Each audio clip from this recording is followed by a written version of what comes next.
সেদিন মানুষ আফসোস করে বলবে, আহারে ওই যে জুলুম করলাম যে মানুষগুলোর উপরে, দুর্বল ছিল যারা, এই মানুষগুলোর সঙ্গে যদি চলতাম আজকে আল্লাহ বিজয়ী বানায় দিত।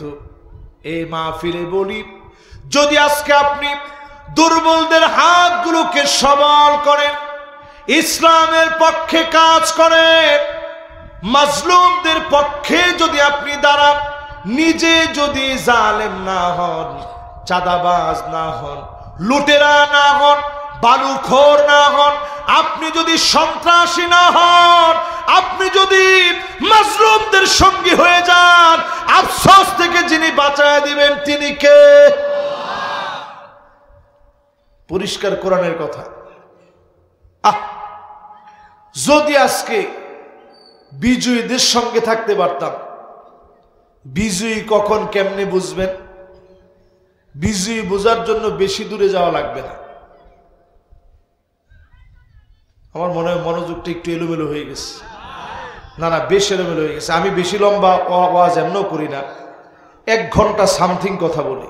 1 ঘন্টার উপরে হয়ে গেছে তো, 1 ঘন্টা 1 ঘন্টা 16 মিনিট হয়ে গেছে। এই জন্য অনেকের মনোযোগের ভিতরে একটু ভাটা পড়ছে। না না না, এটা বেশিক্ষণ আর চালাবো না ইনশাআল্লাহ। এই আর 15 মিনিট আপনাদেরকে কষ্ট দেবেন, মোনাজাতের দিকে যাব ইনশাআল্লাহ। আপনারা নজর দেন আমার দিকে। বলতেছিলাম কয় নাম্বার আফসোস? এটা 7 নাম্বার আফসোস মানুষ করবে, কেন ভালো মানুষের সঙ্গ নেই নাই। আপনি মসজিদে আসবেন, ফজরের নামাজের সময় ঢুকবেন, কিছু কিছু চেহারা দেখবেন একেবারে কালো হওয়ার পরেও মনে হচ্ছে যেন নূর বের হচ্ছে, ঠিক কিনা বলে? চেহারাটা দেখলে মনে হয় নুরানি চেহারা, সৌন্দর্য বের হয়ে যাচ্ছে, নুরানি আভা বের হচ্ছে চেহারা থেকে।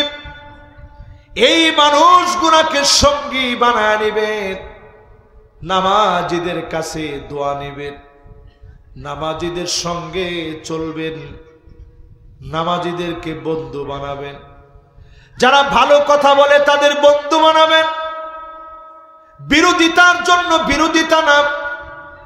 আপনি একটু ওই মানুষগুলোর সঙ্গে মিশেন যারা নামাজের প্রথম কাতারে থাকে, সে যে দল করুক, আপনি দেখবেন লোকটার ভিতরটা অন্যরকম। আপনি লোকটারে বোঝান, ফাইন তুখালিতুহুম ফাইখওয়ানুকুম। কোরআন বলতেছে এই মানুষগুলোর উপরে যদি আপনি মেহনত করেন, এ মানুষগুলাকে যিনি আপনার ভাই বানায় দিবেন তিনি কি? তাহলে বলেন এই কাজগুলো আমাদের করা দরকার কিনা বলেন? এবার দেখেন আজকের এই পৃথিবীর অবস্থা কি মুসলমান। 5-7টা মিনিট একেবারে মনোযোগ নিয়ে শুনেন। এই দুনিয়ার অবস্থা শেষ জামানায় এমন হবে, নবীজি বলছেন লুকা ইবনে লুকা, যেই লোকটার নাম নিলাম, নবীজি বলছে কাবার গিলাফ ধরেও যদি সে মাপ চায় তার মাফ হবে না। এই রকম লোকেরা তোমাদের নেতা হয়ে যাবে। এখন তাকায় দেখবেন প্রকাশ্যে ধর্ষণকারী লুটেরা ব্যক্তি অনেক সময় নেতা হয়ে যায়, ঠিক নেই? এর বন্ধু বানালে তো আপনি ধরা পড়বেন। আপনি বিপদগামীকে বন্ধু বানাইলেন। আপনি দেখবেন এমন সময় হাত্তা তুত্তাখাযাল মাসাজিদু তুরুকা, মসজিদের ভিতরে যায় না, রাস্তা দিয়ে হেঁটে হেঁটে চলে যায়। এমন মানুষগুলো আপনার যেন বন্ধু না হয়। যে লোকটা আগে বাগে মসজিদে গিয়েছে ওই লোকটাকে আপনি বন্ধু বানাবেন, ঠিক কিনা বলে? এই আফসোস মানুষ কবরে কি করবে? হায় আফসোস, কেন ওই বিজয়ীরে আমি বন্ধু বানালাম না? বিজয়ী চিনার জন্য ময়দানে আসতে হয়। ময়দানে যারা অবদান রাখবে তারা হবে বিজয়ী। যদিও বিজয় না হয়, এই চেষ্টা করার কারণে যিনি বিজয়ী হিসাবে কবুল করবেন তিনি কে? মৃত্যুর কোনো বয়স নেই, মান আরাদাল ওয়া'দা ফাল মাউতু ইয়াকফি, মৃত্যুকে যদি বুঝে নিতে পারেন এখান থেকে ওঠার আগে আপনার জীবন যিনি পরিবর্তন করায় দিবেন তিনি কে? প্রথম আফসোসের কথা শেষ করে দ্বিতীয় আফসোসের ভিতরে ঢুকেন।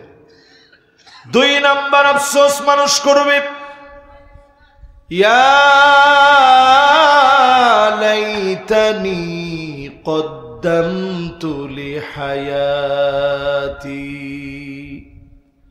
হায় আমার আফসোস, কিছু যদি দুনিয়ায় রেখে আসতে পারতাম। আফসোস করে বলবে লোকেরা সেদিন, দুনিয়ায় যদি কিছু রেখে আসতে পারতাম। যারা মসজিদ করে গেছে জায়গা দিয়ে গেছে, যারা মাদ্রাসা করে গেছে জায়গা দিয়ে গেছে, জ্ঞান ভান্ডারে নিজের সমৃদ্ধ করে কিছু লিখে গেছে। ইদা মাতাল ইনসান ইনকাতা আনহু আমালু, সব বন্ধ হয়ে যাবে, সাদকায়ে জারিয়া গুলা পৌঁছানো হবে, নেক আমল গুলা পৌঁছানো হবে, ওয়ালাদুন সালিহ ইয়াদউ লাহু, নেককার সন্তান দোয়া করলে পৌঁছায় দিবে। আপনি যদি মানুষের মতো মানুষ বানায় সন্তান রেখে যান, যেই সন্তান কুররাতা আয়ুনি ওয়াজআলনা লিল মুত্তাকিনা ইমামা, যেই সন্তানেরা মুত্তাকিদের নেতা ছিল, এমন সন্তানদেরকে যদি রেখে যেতে পারেন, এই সন্তানদের দোয়ার কারণে কবরটাকে যিনি আলোকিত বানায় দিবেন তিনি কে? 2 নাম্বার আফসোস মানুষ করবে, হায় আমার আফসোস, কেন কিছু রেখে আসলাম না। আপনি যেদিন কবরের ভিতরে শুয়ে যাবেন, মনোযোগ আছে সবার? মাশাআল্লাহ, আমার ব্যাপারী বাড়ির সবাই আসছে আজকে।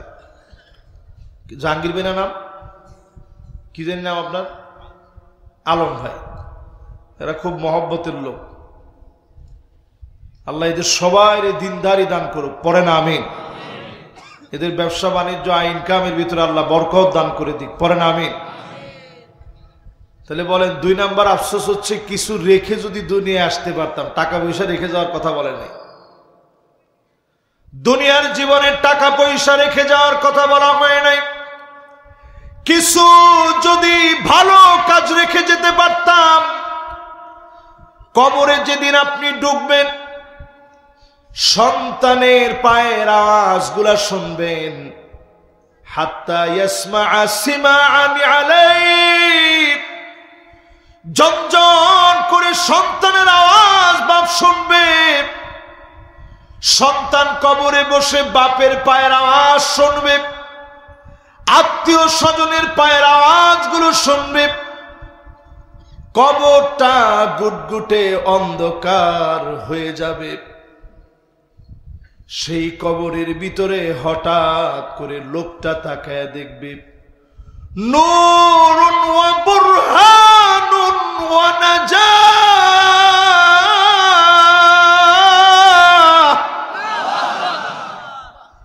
অন্ধকার কবরের ভিতরে হঠাৎ করে আলো জ্বলে উঠেছে। অন্ধকার কবরের ভিতরে নামাজ সাক্ষী হয়ে গেছে। অন্ধকার কবরের ভিতরে নামাজ আল্লাহর কাছে সুপারিশ করবে। নামাজ সুপারিশের কারণে অন্ধকার গুটগুটে অন্ধকার কবর আলোকিত বানাব, কবরটা বড় হয়ে যাবে। কবরের ভিতরে যদি মাপ পেয়ে যান, সব স্তরে স্তরে যিনি ক্ষমা করে দিবেন তিনি কে? আউয়ালু মানজিলিন মিন মানাজিলিল আখিরাহ, কবর হলো আখিরাতের প্রথম ধাপ। এই ধাপে যদি আপনি সোজা হয়ে যেতে পারেন, অন্য সব জায়গাগুলা যিনি সহজ করে দিবেন তিনি কে? বলেন 1 নাম্বার আফসোস কি? হায় যদি মাটি হয়ে যেতে পারতাম। 2 নাম্বার আফসোস কি? মাশাআল্লাহ, 100 মনোযোগ আছে, সুন্দর একটা মনোযোগ আছে, বাংলায় মুখস্থ করে নিয়ে যান। 2 নাম্বার আফসোস হবে, যদি কিছু রেখে আসতে পারতাম। এই দুনিয়ার ভিতরে রাখার চিন্তা করেন, জমিনের ভিতরে কিছু মানুষ তৈরি করে যান যারা আলেম হবে, দিনদার হবে, জমিনে দিন কায়েমের জন্য চেষ্টা করবে। এরা যখন দোয়া করবে কবরের ভিতরে বসে আপনি পেয়ে যাবেন সেদিন যিনি সফল বানায় দিবেন তিনি কে? 2 নাম্বার আফসোস শেষ। আফসোস জানি কয়টা? 9টার ভিতরে 2 নাম্বার শেষ। বাকি আছে আর কয়টা? মাশাআল্লাহ, একটা বিশাল গ্রুপ আসতেছে। আসেন নেতা সাহেব, তাড়াতাড়ি। আরেকজনের লোক কথা কইতেছে, এই কোনাটা এসে বসেন, আপনার নেতৃত্বে আসেন, বরকত আল্লাহ বাড়াই দিবে। দেখি এই যে এখানে এসে বসেন। মাশাআল্লাহ, উনি মনে করছে আমি সম্মান দিয়ে কইতেছি আপনারা বসেন ইনশাআল্লাহ। এই যে কোনাটায় বাম দিকে, এই তো মাশাআল্লাহ, লিল্লাহে তাকবীর। এবার আপনারা ওনাদেরকে শোনায় দেন আফসোস নাম্বার 1 কি? তাহলে দুনিয়ার ভিতরে কি হইতে হবে? মাটির মতো চলবে না, একেবারে ঠান্ডা মাথায়। 2 নাম্বার কি? আল্লাহু আকবার, যদি কিছু রেখে আসতে পারতাম। 3 নাম্বার, সেদিন মানুষ আফসোস করবে, ইয়া লাইতানি লাম উতা কিতাবিয়া।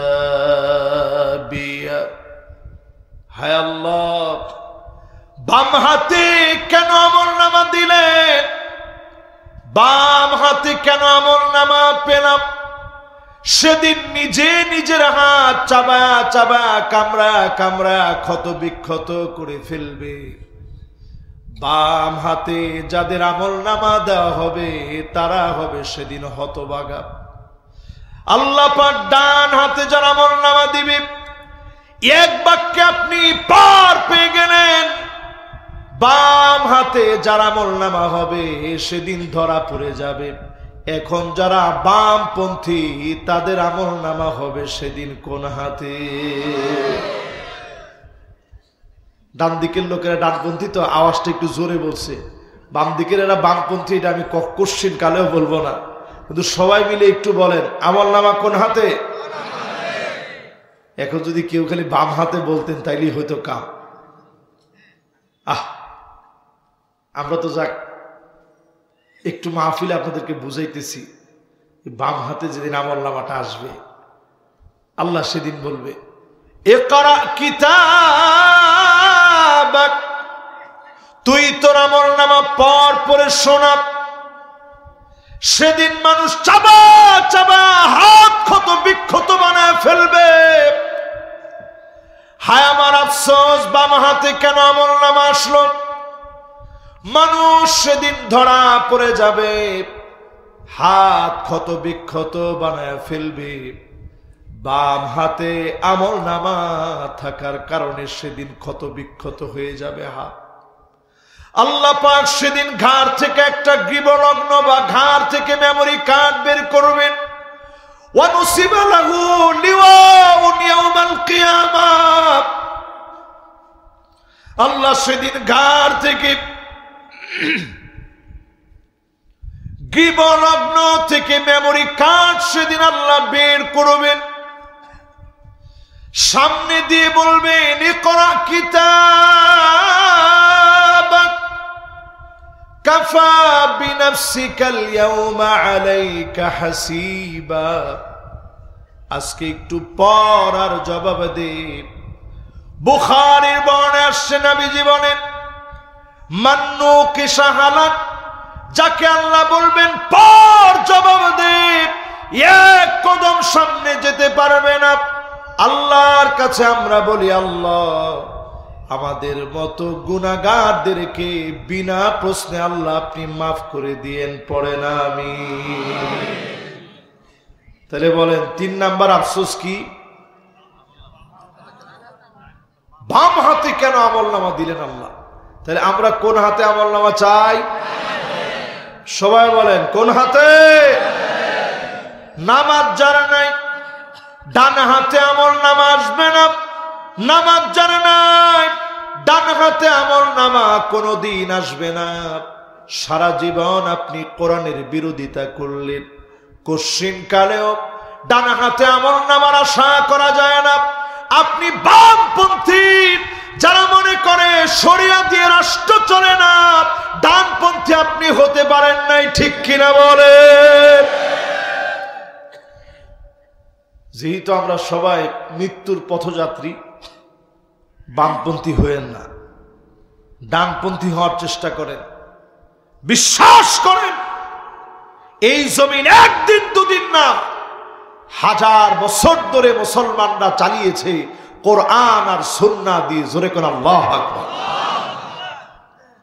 আপনি যদি অটোমান সম্রাটদের 960 বছরের হিস্ট্রি ঘাইটা দেখেন, 781 বছর ধরে পুরা ইউরোপকে মুসলমানরা শাসন করেছে। 711 থেকে নিয়ে 1492, কত হয় বিয়োগ দেন তো দেখি একজনে। 711 থেকে নিয়ে 1492 বিয়োগ দেন, কত হয়? এই 781 বছর তারেক বিন জিয়াদ তিনি প্রবেশ করলেন। আজকের যেই জায়গায় তানজা রয়েছে মরক্কো, আমার নিজের দুইটা চোখ দিয়ে দেখে এসেছি। উত্তাল সমুদ্রের ঢেউগুলা পাড়ি দিয়ে তারেক বিন জিয়াদ যখন পার হয়ে যাচ্ছে, মাত্র 7,000 সঙ্গী নিয়ে গেলেন। তিনি সবাইরে লক্ষ্য করে বললেন, আমরা নবীজির উম্মত, আমরা তো ভয় পেতে পারি না। লা মালজা ওয়ালা মানজা মিনকা ইল্লা ইলাইক। আল্লাহ ছাড়া আমরা কারো কাছে মাথা নত করি না। ঢেউয়ের সামনে মাথা নত করব না, পাহাড়ের সামনে মাথা নত করব না, একজন খ্রিস্টানের সামনে মাথা নত হবে না। বলেন আল্লাহু আকবার। পুরো একটা সাম্রাজ্যের বিরুদ্ধে উনি গেছেন 7,000 জন মানুষ নিয়ে। আমি গিয়ে খালি চিন্তা করছি, আল্লাহ ওরা কি মানুষ ছিল? 7,000 জন মুসলমান নিয়ে গেছে। 711 সালে যখন গিয়ে খালি ঢুকছে, খ্রিস্টানরা তাদের চেহারাগুলো দেখে বলতেছিল, ইন্না রাআইনা কাওমান মা তারিক বিন জিয়াদ লাউ আরাদু আন ইয়াখলা আল জাবাল লাখালাউ। তারেক বিন জিয়াদ আর সঙ্গী সাথীরা তারা যদি পাহাড়কে বলতো, পাহাড় তুই এখান থেকে সরে যা, সমুদ্রের ঢেউ তুমি এখনই থেমে যাও, সমুদ্রের ঢেউগুলা থেমে যেত, পাহাড় তার জায়গা থেকে সরে যেত।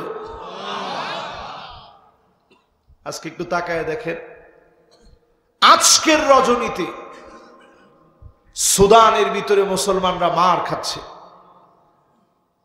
প্রতিদিন সুদানের বিদ্রোহী গোষ্ঠী তারা নিয়ত করেছে 2000 করে মুসলমান মারবে। কালো চামড়ার বলে অনেকে এগুলো নিউজ করে না, অথচ সারা ওয়ার্ল্ডের অনেকে জানি না কেন সুদানের ভিতরে আজকে এই গোলযোগ। ঠিক সুদানের ভিতরে স্বৈরাচারী শাসক 30 বছর ধরে শাসন করেছে। 30 বছর যখন স্বৈরাচার জুলুম নির্যাতন চালিয়েছে, তাকে হটিয়ে দিয়েছে আমার বাংলাদেশের মতো আন্দোলন করে। 2019 সন ওই ওমরকে যখন সরা দেওয়া হলো, স্বৈরা শাসকের পতনের পরে দেশের লোক মনে করেছিল একটা নিষ্ঠাবান সরকার আসবে, ভোটের মাধ্যমে নিষ্ঠাবান মুসলিম শাসকদেরকে দিয়ে দেশের ভিতরে ন্যায় আর ইনসাফ প্রতিষ্ঠা হবে। ঠিক যেমনি এখন আপনি আমি মনে করতেছি, সুদানের লোকেরাও এরকম মনে করছিল। সুদানের এই ঘটনা আমাদের দিকে আঙ্গুল দিয়ে দেখায় দিচ্ছে, যদি বাংলাদেশে এবার আপনি ভুল করে ফেলেন, ইস্তিগফাফাম বিদ্দাম, বাংলাদেশে গৃহযুদ্ধ লেগে যাবে। দেশকে যদি গৃহযুদ্ধ থেকে বাঁচাতে চান, বাংলাদেশে একটা ফেয়ার নির্বাচন লাগবে, ঠিক কিনা বলে? ভুল করেন না, ভুল করলে খেসারত দেওয়া লাগবে বড় মারাত্মক। সুদানের ভিতরে আপনি দেখছেন মুসলমান ভাই হওয়ার পরেও ভাইরা ভাইরে কেমনে মারতেছে। এই আরএসএফ এত পরিমাণ ভয়াবহভাবে আরএসএফ এখন মুসলমানদেরকে মারতেছে। তারা নিয়ত করেছে প্রতিদিন 2000 করে মারবে। সারা দুনিয়ার ভিতরে আজকের রাতে আপনি হিসাব করে দেখেন, পৃথিবীতে এখন 2 কোটি মুসলমান মার খাচ্ছে। কয় কোটি মুসলমান?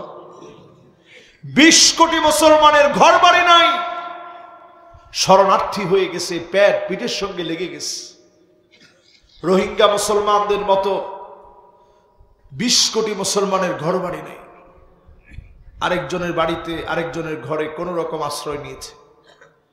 সারা দুনিয়ায় যখন এমন পরিস্থিতি, আপনি যদি দিনের জন্য, ইসলামের জন্য, এই জমিনে দিন কায়েমের জন্য চেষ্টা করেন, যদি আপনাকে দিয়ে কোনো কাজ 100 বছরেও না হয়, 100 বছরেও তেমন কোনো ফলাফল হয় নাই, 100 বছর পার হয়ে গেল, বিজয় অর্জন করতে পারেন নাই।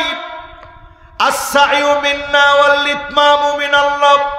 চেষ্টা আপনি করেছেন, বিজয় অর্জন করলে, সফল হলে যেমন সওয়াব হতো, সম পরিমাণ সওয়াব যিনি বান্দাদের আমলনামায় দিয়ে দিবেন তিনি কে? খেয়াল আছে? কয় নাম্বার আফসোসের কথা চলতেছে? 3 নাম্বার আফসোসের কথা যখন বলছে, যুবকরা, হ্যাঁ মাশাআল্লাহ, যুবক তো মাহফিলের সবচেয়ে বড় আকর্ষণ। মাশাআল্লাহ, একজন জুতা খুঁজতেছিল আর খুঁজতেছে না। হ্যাঁ মাশাআল্লাহ, মনোযোগ আছে তো আপনাদের সবার? মনোযোগের ভিতরে যারা গোলযোগ সৃষ্টি করবে এরা কিন্তু গুনাহগার হবে। কারো 1 নাম্বার ধরলে এরকম আঙ্গুল দেখায় যাবেন, এরপর সাথে সাথে এসে আবার বসবেন। পারবেন না ইনশাআল্লাহ? এটা তো একটা দার্সের ভিতরে আছেন। এরপরে আমরা 3 নাম্বারের পরে কয় নাম্বারের কথা বলবো? 4 নাম্বারে সেদিন মানুষ আফসোস করবে, ইয়া ওয়াইলাতা লাইতানি লাম আত্তাখিদ ফুলানান খলিলা। হায় আমার আফসোস, দুনিয়ায় কেন ভালো মানুষগুলারে বন্ধু বানাই নাই। ঠিক নেই? এখনো দেখবেন দাওয়াত দিলে আমরা গোপনে আছি। কিসের গোপনে আছেন আপনি মিয়া? সব জায়গায় আপনি আগে। দিনের কথা বললে আপনি পিছনে আর গোপনে কেন? নামাজের কথা বললে আপনি পিছনে আর গোপনে কেন? নামাজের জন্য ডাকা হয়, আপনি আসেন না। জমিনের দিন কায়েমের জন্য ডাকা হয়, আপনাকে পাওয়া যায় না। এই জমিনটা আল্লাহর, আলা লাহুল খালকু ওয়াল আমর, একমাত্র যার বিধান এই জমিনে চলবে তিনি কে? আল্লাহ। এই কাজ পিছনে কেন? যে লোক একেবারে বেনামাজি, তারে আপনি জিজ্ঞাসা করেন, ভাই নামাজটা কেমন লাগে? না হুজুর ভালো লাগে, পড়তে না পারলে কি হলো? ভালো লাগে। কিন্তু যদি জিজ্ঞাসা করে দিন প্রতিষ্ঠাও কেমন লাগে, অনেকে বলে না হুজুর এইগুলো হবার না, এই কি আমাদের কাজ নয়, এ তো মোল্লা মুন্সিদের কাজ। এটা মোল্লা মুন্সিদের কাজ নয়। আপনি আপনার দল করেন, ওই জায়গায় থেকে দিন প্রতিষ্ঠার সংগ্রাম করেন, না হলে আল্লাহর সামনে জবাব দেওয়ার মতো ভাষা পাবেন না। ঠিক কিনা বলেন? এই যে আজকে ওয়াজ মাহফিল শুনতেছেন, নামাজের কথা বললে আপনার কাছে ভালো লাগে, জিকির আজকার বললে ভালো লাগে, মৌতের কথা বললে আপনার মন টানে, কিন্তু এই কোরআনের ভিতরে আল্লাহর বিধান দিয়ে বিচার করার কথা বলছি, এইটা শুনলে আপনার ভালো লাগে না। ঠিকটা দেখছেন? ঠিকটা দেখছেন? এখনো দেখছেন? জোরে বলেন। এটা তো আপনারা জোরে বলবেন না। এই জোরে বলানোর জন্য আমরা এখানে বসে আপনাদেরকে বোঝাচ্ছি।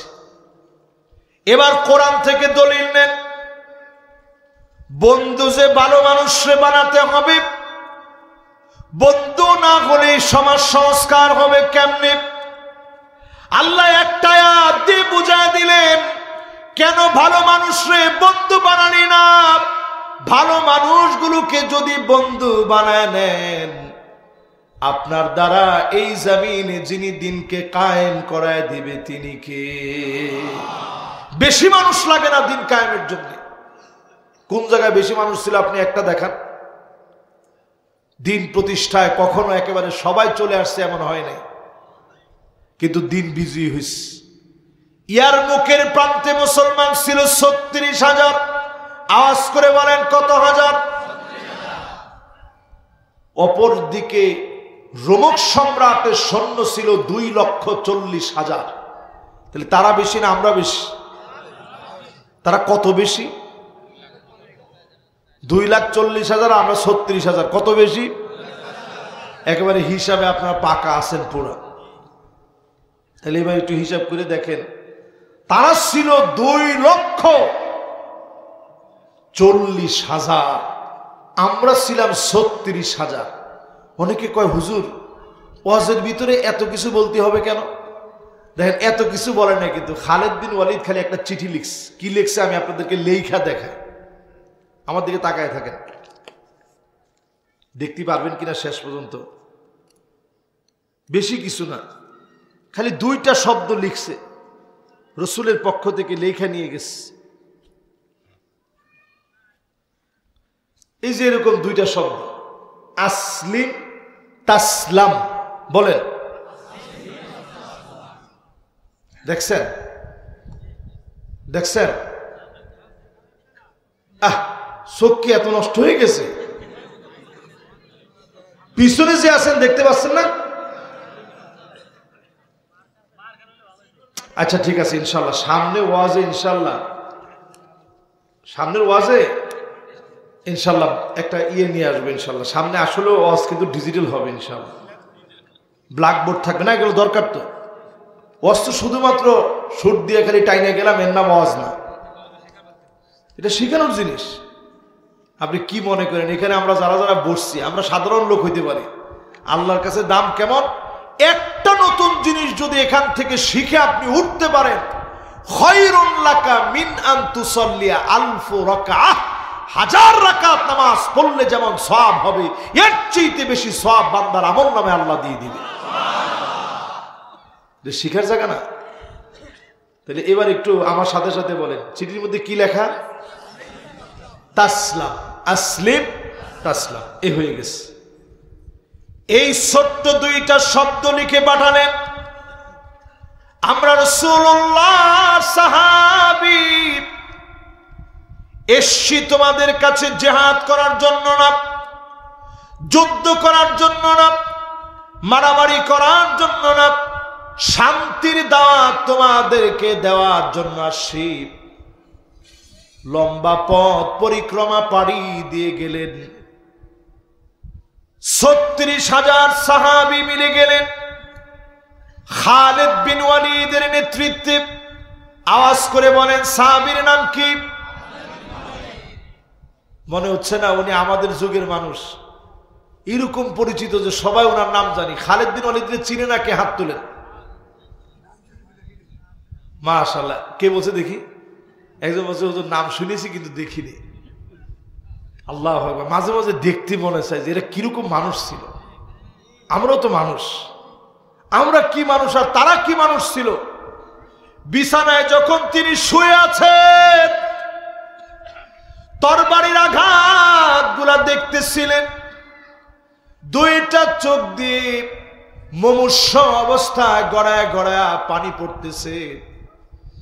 স্ত্রীরে ডেকে বলতেছিলেন, প্রাণের স্ত্রীরে, আল্লাহ মনে হয় আমারে পছন্দ করে নাই, এতগুলা যুদ্ধে গেলাম, তরবারির আঘাতে আঘাতে শরীরটা ভরা, তারপরেও কেন শহীদ হলাম না? আল্লাহ মনে হয় আমারে আমারে পছন্দ করে নাই, শহীদদের কাতারে আমারে কবুল করে নাই। স্ত্রী সান্ত্বনা দিয়ে বলে, না রে প্রাণের স্বামী, বিষয়টা এমন না।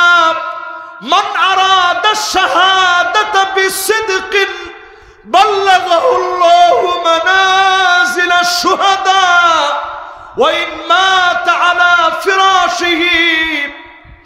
আল্লাহ যদি কাউরে পছন্দ করে নেয়, বিছানায় শুয়েও যদি মারা যায়, শাহাদাতের মওত আল্লাহ তারে দান করে দেয়। আমাদের প্রিয় আল্লামা দেলওয়ার হোসেন সাইদি রহমতুল্লাহ আলাইহি সারা জীবন ওয়াজের ভিতরে বলতেন, আল্লাহ শাহাদাতের মওত দিও। দেখছেন না? আমার মনে খুব বারবার মনে হইতো যে আল্লাহ, হুজুরে যেন আল্লাহ ফাঁসি না দেয়। আল্লাহ, এটা আমরা সহ্য করতে পারবো না। আল্লাহ পাক দেখেন এমন কায়দায় শহীদ করলেন, ওনার শাহাদাতের 1 বছর যেতে না যেতেই জালেমরা গাট্টি গুল করে পালাতে বাধ্য হয়েছে। তার মানে বোঝা যায়, শাহাদাতের নিয়ত যদি মন থেকে আপনার থাকে, বিছনায় শুয়েও মারা গেলে শাহাদাতের মওত যিনি দান করে দেন তিনি কে? আমরা কয় নাম্বারে আছি? খেলা আছে আপনাদের? মাশাআল্লাহ, মনোযোগও আছে, খেয়ালও আছে। খালিদ বিন ওয়ালিদ 36,000 সাহাবী নিয়ে গেছে ইয়ারমুকের প্রান্তে। এই ছোট্ট কথা দুইটা, আসলিম তাসলাম, ইসলাম গ্রহণ করো, করলে শান্তি পাবা। এই কথা লেখা খালি পাঠায় দিস রোমক সম্রাটের কাছে। তদানীন্তন সময়ে রোমক সম্রাটরা ছিল সুপার পাওয়ার, আমেরিকার মতো সুপার পাওয়ার ছিল তারা। যখন চিঠিটা পাইছে, তারা আর দেরি করে নাই, তৎক্ষণাৎ চীনের কাছে চিঠি লিখছে যে চীন, এই বর্তমান চীন, যেমনি হোক কিছু সৈন্য পাঠাও। খালিদ বিন ওয়ালিদ আসতেছে 36,000 নিয়ে। আচ্ছা, ওদের সাথে কত? যারা ওয়ার্ল্ডের সবচেয়ে পরীক্ষিত সেনাবাহিনী ছিল, সবচেয়ে পরীক্ষিত সেনাবাহিনী থাকার পরেও মুসলমানদের ভয়ে তটস্থ হয়ে বলতেছে তাড়াতাড়ি সৈন্য পাঠাও। চীনের সম্রাট লিখে দিছে, ইন্না কাওমান লাউ আরাদু আন ইয়াখলা আল জাবাল লা খালাউ। তারেক বিন জিয়াদ ও খালিদ বিন ওয়ালিদ তার সঙ্গে যারা আছে, এই মানুষগুলা এমন, এরা পাহাড়কে যদি বলে সর, পাহাড় সরে যাবে। এদের সঙ্গে লড়তে যেও না। জোরে কারণ আমরা সেই সে জাতি যাদের সঙ্গে মানুষ লড়ার সাহস করে নাই। আর এখন আমরা এমন জাতি, সারা দুনিয়ার ভিতরে আমরা মার খেয়ে যাচ্ছি। প্রিয় ভাইয়েরা আমার, মুসলমানরা যদি ঘুরে দাঁড়াতে হয়, সংঘবদ্ধ হওয়া লাগবে। মুসলমানদের ভিতরে বন্ধুত্ব বাড়াতে হবে। যেইভাবে সংঘবদ্ধ হলে বাংলাদেশ থেকে বসে সুদানের পক্ষে বলতে পারবেন, ক্ষমতার এই মসনদে মুসলমানদের বন্ধুরা যাওয়া লাগবে, ঠিক কিনা বলে? তা আপনি কারে বন্ধু বানাইছেন একটু হিসাব করেন। এটা আজকে মরলে আজকে হিসাব হবে, আজকে মরলে আজকে হিসাব হবে। কবরের ভিতরে আপনার আফসোস করা লাগবে, ইয়া ওয়াইলাতা লাইতানি লাম আত্তাখিদ ফুলানান খালিলা। আল্লাহ, কেন ওই বেনামাজিরে বন্ধু বানায় আসছিলাম? সেই দিন বেনামাজিকে আল্লাহ পাক রাও করবে।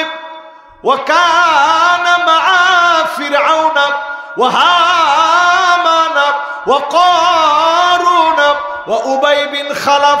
বেনামাজি সেদিন জাহান্নামী হয়ে যাবে ফেরাউনের সাথে, হামানের সাথে, করুনের সাথে, উবাই বিন খালাফের মতো দাগি আসামির সঙ্গে জাহান্নামী হয়ে যাবে। চিন্তা করেন, বেনামাজি যদি ফেরাউনের সঙ্গে থাকে, হামানের সঙ্গে থাকে, করুনের সঙ্গে থাকে, উবাই বিন খালাফের সঙ্গে থাকে, সঙ্গীগুলা খারাপ না ভালো? দুনিয়ার ভিতরে সঙ্গী বানাবেন ভালো ভালো মানুষে, যারা নামাজের হিসাব নিবে। আপনার নেতা তো সে হবে যে আপনাকে ডাক দিয়ে বলবে, কেন তোমারে ফজর, জোহর, আসর, মাগরিব, এশা কোন ওয়াক্তে দেখি নাই? 5 ওয়াক্তের নামাজের হিসাব আল্লাহর কাছে তো দেওয়া লাগবেই, আগে আমার কাছে একটু বলো কেন তুমি নামাজের ভিতরে আসো নাই? আপনার নেতা এই কথা বলতে পারবে? সাথে সাথে কর্মী বলবে, নেতা আপনারও তো জুমা ছাড়া দেখি নাই। কোন থেকে এলেন আপনি? অন্য কিছু কম শুনতে ভালো লাগতেছে, এগুলো শুনতে পারবো না। এজন্য সোজা হন, আপনি সোজা হন, কর্মীরে সোজা করেন। ঠিকটা একটু জোরে কম। আফসোস নাম্বার কত? এবার একটু 4টা পড়া নিয়ে নি। মাশাআল্লাহ সবার ভিতরে সুন্দর মনোযোগ আছে। 1 নাম্বার আফসোসটা কি? যদি মাটি হয়ে যেতে পারতাম। 2 নাম্বার আফসোসটা কি? দুনিয়ায় যদি কিছু ভালো কাজ রেখে আসতে পারতাম। কি ওয়াজের মধ্যে কে কি কথা বলতেছে? 3 নাম্বার, আমার হামিদ ভাই ঠিক আছে কিন্তু মনোযোগ নিয়ে শুনে। 3 নাম্বার কি? বাম হাতে যার আমলনামা যাবে, আল্লাহর কাছে পানা আছে, আল্লাহ যাতে বাম হাতে আমাদের কারো আমলনামা না দেয়, আল্লাহ যেন ডান হাতে আমলনামা দিয়ে মাফ করে দেন। পড়েন আমিন। এবার 4 নাম্বার আফসোসটা কি? যদি ভালো বন্ধু বানাইতে পারতাম। বানাবেন ইনশাআল্লাহ। এরপর আমার ভাইয়েরা 5ম নাম্বার আফসোস, পুরাটাই দলীয়। কোনে যাবেন? কর মোবাইলে? ও উপায় নেই। দলীয় কেন বললাম আপনি নিজে একটু অনুবাদটা শুনেন। ইয়া লাইতানা আতা'না আল্লাহ ওয়া আতা'না রাসূলা। হায় আফসোস, কেন আল্লাহ তার রসুলের আনুগত্য করলাম না, কেন শরিয়া আইনের পক্ষে ছিলাম না? এ আফসোস কবরে গেলে আপনার করা লাগবে। ঠিক হয় নাই? এই আফসোস কবরে যাওয়া মাত্র আপনার করা লাগবে। আতান আল্লাহ ওয়া আতান আর রাসূল, আল্লাহ তার রসুলের আনুগত্য কেন করলাম না? এই জমিনের ভিতরে 5টা শাসন আসবে। আপনারা কি আমার কথাগুলো শুনে কষ্ট পাচ্ছেন ভাই? আল্লাহ কা কসম, আমি কাউরে খুশি করার জন্য, কাউরে বেজার করার জন্য বলছি না। আমি কোন দলের এখানে রিপ্রেজেন্ট করার জন্য বসি না। আমি আল্লাহর কোরআনকে রিপ্রেজেন্ট করার জন্য আর হাদিসকে রিপ্রেজেন্ট করার জন্য বসছি। এখন একটু আপনি বলেন তো দেখি, আতান আল্লাহ, আল্লাহকে যে লোকটা মানে আর রসুলকে যে লোকটা মানে, ওই লোকটা আল্লাহকে বাদ দিয়ে 72-এর সংবিধানের দিকে কেন যাবে? আল্লাহর কোরআনের দিকে লোকটা আসবে। ঠিক কিনা বলে? না না, আপনার কাছে মনে হচ্ছে যে হুজুর এগুলো দিয়ে কি চলতে পারে? আরে এটা তো বাংলাদেশের মতো ছোট একটা দেশ। একটা সাম্রাজ্যের দিকে তাকায় দেখেন, অটোমান সম্রাটরা কত বড় রাজ্য চালাইছে একটু খবর নেন। পুরা ইউরোপ মুসলমানরা চালিয়েছে আতান আল্লাহ ওয়া আতান আর রাসূলা। আল্লাহ আর তার রসুলের বিধান অনুযায়ী গোটা ইউরোপ পরিচালিত হয়েছে 781 বছর। জোরে করে আল্লাহু আকবার। আপনি কেমনে বলেন যে কোরআন দিয়ে চলবে না? এই পৃথিবীতে 5টা শাসন আসবে। আওয়াজ করে বলেন কয়টা? মাশাআল্লাহ। এই আর আপনাদেরকে আধা ঘন্টা আমি কষ্ট দিব সর্বোচ্চ। না আবার না নাকি? মাশাআল্লাহ, 1 ঘন্টা হয়ে গেছে আর আধা ঘন্টা। 1 ঘন্টা কোন দিক দিয়ে গেছে আমি নিজেও জানি না। ও আরো 1 ঘন্টা শুনতে পারবেন? মাশাআল্লাহ, লিল্লাহে তাকবীর। মুরব্বীদের কষ্ট হয়ে যাচ্ছে মনে হয়। না না, মনে হয় কষ্ট হয় নাই তো কারো? হ্যাঁ মাশাআল্লাহ, এই দেখছেন মাশাআল্লাহ, এই ঠিক আছে। আল্লাহ ওনার ইলমে আমলে সব কিছুতে বরকত দান করে দিক। পরে না আমি মাশাআল্লাহ, দেখছেন কি মনোযোগ। আরে সর্বনাশ, আল্লাহু আকবার। এটা কোন মাহফিল আপনারা অনেক কিন্তু টের পান না এখনো, আপনারা এখনো টের পান নাই। এই যে যার নাম এখানে লেখা আছে, আল্লাহু আকবার, বিষয়টা কোথাও মনে হয় আমি ক্যামেরার সামনে বলি নাই। রুহুল আমিন রহমতুল্লাহ আলাইহি, উনি কিরকম ছিলেন এটা আপনারা কদ্দূর জানেন আমি জানি না। এই উপমহাদেশের শ্রেষ্ঠ আলেমদের একজন ছিলেন তিনি, রুহুল আমিন রহমতুল্লাহ আলাইহি, আল্লামা রুহুল আমিন রহমতুল্লাহ আলাইহি ফুরফুরাবি রহমতুল্লাহ আলাইহি। এত বড় মাপের ব্যক্তি ছিলেন। আমি ইন্ডিয়া গেছিলাম আরো বছর 7 আগে মনে হয়। তো ইমিগ্রেশনে আমাকে খুব করে ধরলো, কনে যাবেন, বড় বড় চোখ করে। আমি বিরাট বিপাকে পড়ে গেলাম যে আল্লাহ যাবো কনে আর কব কি। আমি বললাম রুহুল আমিন রহমতুল্লাহ আলাইহির মাকবারা জিয়ারত করতে যাব। তো সাথে সাথে আমারে বলতেছে যে উনার কাউকে আপনি চিনেন? আমি বলছি হ্যাঁ, ওনার ছেলে শরফুল আমিন সাহেব, ওনার নাতি শরফুল আমিন সাহেব, উনি আমাদের দেশে যায়, চিনি। সম্পর্কে কি হয়? আমি বলছি উনি আমার পীর সাহেব হয়। এটা বলার সাথে সাথে বলছে তাহলে কোনো পরিচিত লোক থাকলে আপনি ফোন দেন। তো শরফুল আমিন সাহেবের ছেলে হচ্ছে খোবাইব সাহেব। আমি ফোন দিলাম, সাথে সাথে আর কোনো কথা নাই, আমার যাওয়ার অনুমতি দিল। শুধু বাংলাদেশ না, এই পুরো বাংলাদেশ সহ আমাদের এই উপমহাদেশের সাবকন্টিনেন্টে অন্যতম একজন বুজুর্গ আল্লাহর ওলি ছিলেন রুহুল আমিন রহমতুল্লাহ আলাইহি। জোরে করে আল্লাহু আকবার। এই মাহফিলের ভিতরে আলাদা একটা বরকত আছে। আল্লাহ যেন আপনাদের ভিতরে এরকম আমল, এরকম নেক সোহবত আপনাদের ভিতরে যেন আল্লাহ দান করে দেন। পড়েন আমিন। আমরা কয় নাম্বারে ছিলাম বলতে পারবেন? 5 নাম্বারে বলছিলাম 5টা শাসন আসবে। কয়টা? এই জমিনের ভিতরে 5টা শাসন আসবে। 1 নাম্বার যেই শাসন এই জমিনের ভিতরে আসবে, আল্লাহর নবী বলে গেছেন সেই শাসনের নাম তাকুনু ফীকুম আন-নবুওয়া ইনশাআল্লাহ তাকুন।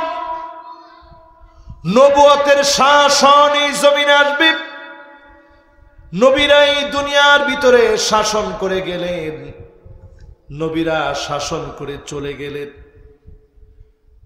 আর কোন নবী কিংবা রাসূল এই দুনিয়ার আসবে না। এরপরে নবীজি বললেন সুম্মা তাকুনু খিলাফাতান আলা মিনহাজিন নবুওয়া। নবীজির দেখানো পথ মত অনুযায়ী কোরআন সুন্নাহ দিয়ে রাষ্ট্র চালাবে, খুলাফায়ে রাশিদিনরা রাষ্ট্র চালাবে। 32 বছর 6 মাস ধরে রাষ্ট্র চালালেন।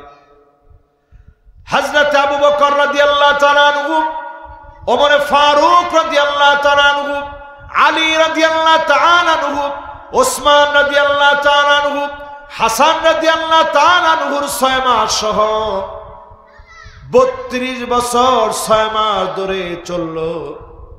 সুদীর্ঘ সময়ে 1 টাকার দুর্নীতি কোন খ্রিস্টান ইতিহাসবেত্তা ইতিহাসে কলম লিখতে গিয়ে 1 টাকার দুর্নীতি আজ পর্যন্ত প্রমাণ করতে পারে নাই।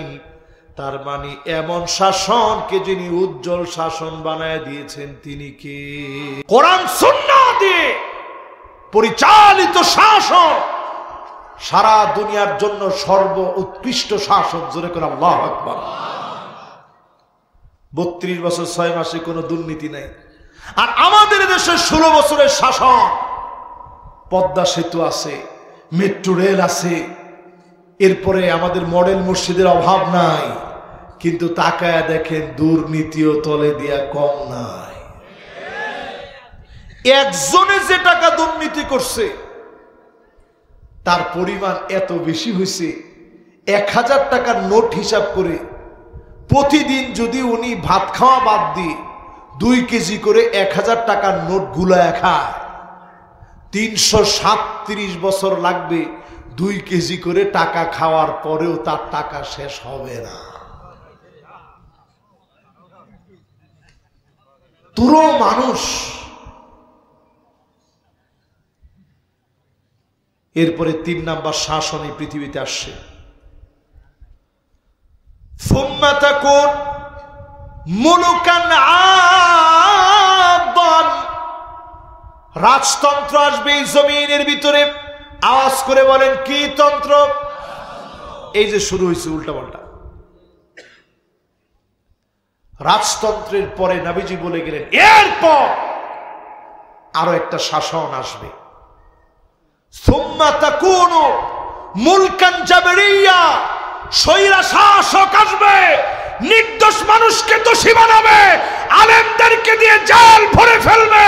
সুম্মা ইয়ারফাউ আল্লাহ, আল্লাহ তাদেরকে টেনে হিচড়ে নামায় দিবে, এরপরে আর তারা আসতে পারে না। আল্লাহ টাইনা উঠেছে। এই জন্য টাইনা উঠানোর পরেই তারা দেখেন কিছুদিন আনসার রূপে, কিছুদিন রিক্সা চালক রূপে, নানা নামে বেনামে ইসকন দিয়ে ষড়যন্ত্র করে এখনো পর্যন্ত ষড়যন্ত্র চালায়া যাচ্ছে। আমি বলবো ষড়যন্ত্র বন্ধ করেন, আপনাদের আসার রাস্তা বন্ধ হয়ে গেছে।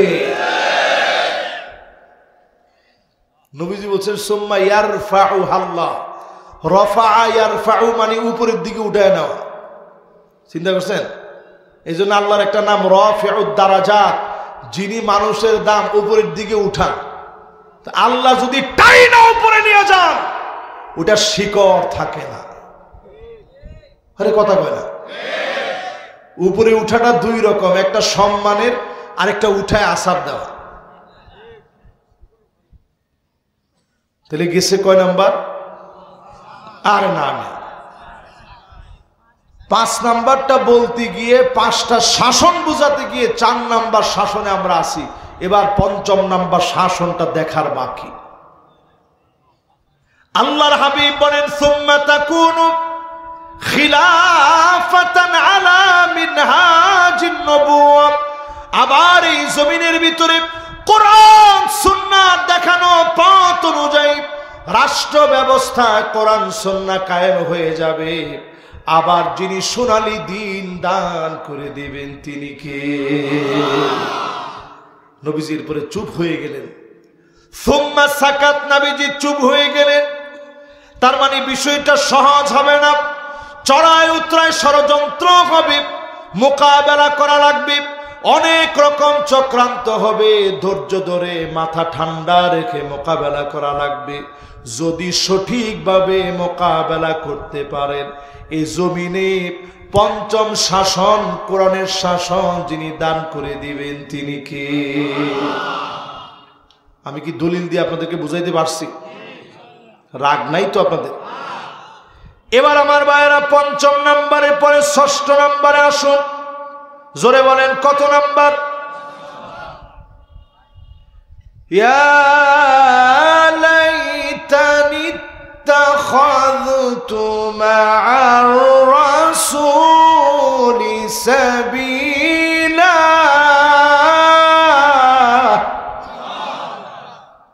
6ষ্ঠ নাম্বার আফসোস সেদিন মানুষের হবে, হায় আমার আফসোস, কেন আল্লাহর নবীর পথে চললাম না? নবী যে পথ দেখায় গেছে ওই পথে কেন গেলাম না? নবীর পথ মানে হচ্ছে কোরআন সুন্নাহর দেখানো পথ, ঠিক কিনা বলেন? তাহলে এটাও কি? এটা 6 নাম্বার আফসোস। কয় নাম্বার? একটু জোরে কর, জোর হলো না। 6 নাম্বারের পরে আমার ভাইয়েরা 7 নাম্বারে চলেন। 7 নম্বরে ইয়া লাইতানি কুনতু মা'আহুম ফাআফুযা ফাওজান আযীমা। সেদিন মানুষ আফসোস করে বলবে, আহারে ওই যে জুলুম করলাম যে মানুষগুলোর উপরে, দুর্বল ছিল যারা, এই মানুষগুলোর সঙ্গে যদি চলতাম আজকে আল্লাহ বিজয়ী বানায় দিত।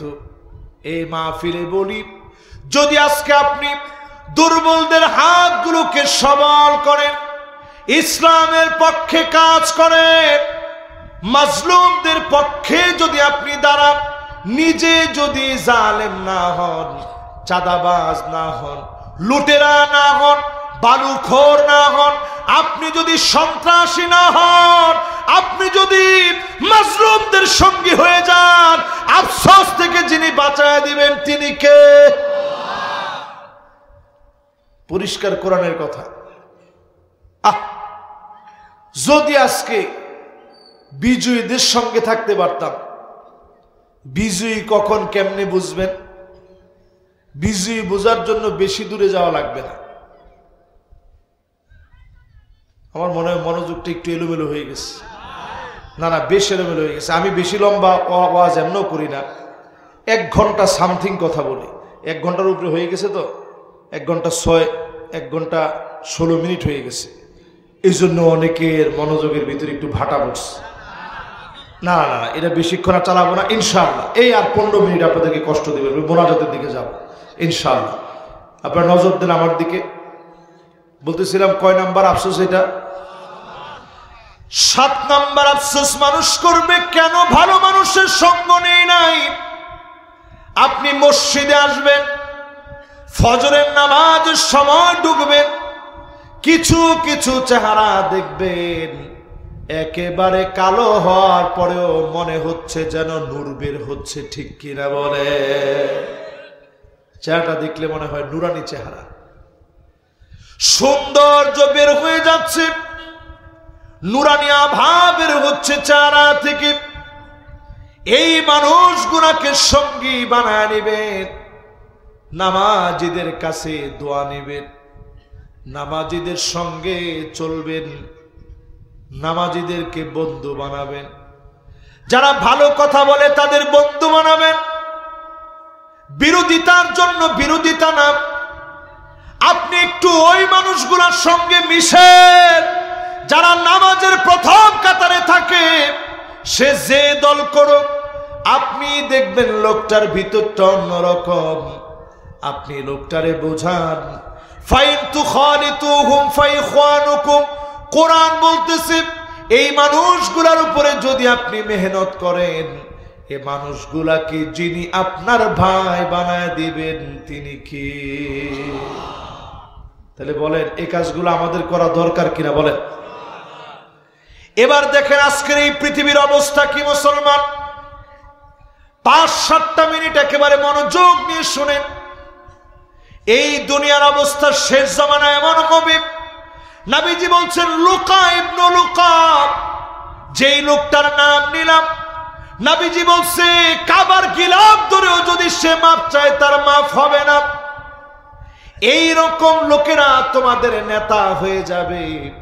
এখন তাকায়া দেখবেন প্রকাশ্যে ধর্ষণকারী লুটেরা ব্যক্তি অনেক সময় নেতা হয়ে যায়। ঠিক নেই? এর বন্ধু বানালে তো আপনি ধরা পড়বেন। আপনি বিপদগামীকে বন্ধু বানাইলেন। আপনি দেখবেন এমন সময় হাত্তা তুত্তাখাদাল মাসাজিদু তুরুকা, মসজিদের ভিতরে যায় না, রাস্তা দিয়ে হেঁটে হেঁটে চলে যায়। এমন মানুষগুলো আপনার যেন বন্ধু না হয়।